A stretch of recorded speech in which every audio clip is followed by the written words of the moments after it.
على رسول الله صلى الله عليه وسلم فاتحة الكتاب شفاء من كل داء ഹബീബായ റസൂലുള്ളാഹി സ്വല്ലല്ലാഹു അലൈഹി വസല്ലമ തങ്ങൾ ഉറപ്പെടുത്തുകയാണ് ഫാത്തിഹ സൂറത്ത് എല്ലാ രോഗങ്ങൾക്കും ശമനമാണ്. ക്യാൻസർ രോഗം കൊണ്ട് ബുദ്ധിമുട്ടുന്നവരെ, കിഡ്നി സ്റ്റോണുമായി ബുദ്ധിമുട്ടുന്നവരെ, ബുദ്ധിമുട്ടുകളെ പ്രയാസങ്ങൾ അനുഭവിക്കുന്നവരെ, മാറാവ്യാധികൾ കൊണ്ട് കഷ്ടപ്പെടുന്നവരെ, ഹോസ്പിറ്റലൈസ് ചെയ്യുന്നതിന് മുമ്പ് പരിശുദ്ധമായ ഖുർആൻ കൊണ്ട് ശിഫ നേടണേ. വനുനസ്സിലു മിനൽ ഖുർആൻ മാ ഹുവ ശിഫാ,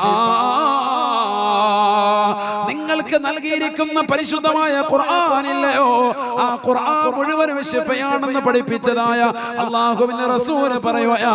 അല്ലാഹുവിന്റെ വിശുദ്ധമായ കലാമായ ഫാത്തിഹ സൂറത്തില്ലയോ, ഫാത്തിഹത്തുൽ കിതാബി ശിഫാഉൻ മിൻ കുല്ലി ദാ, എല്ലാ രോഗങ്ങൾക്കും എല്ലാ മാറാവ്യാധികൾക്കും ശിഫയുണ്ട് ഫാത്തിഹയിലെന്ന് ഹബീബായ റസൂലുള്ളാഹി സ്വല്ലല്ലാഹു അലൈഹി വസല്ലം.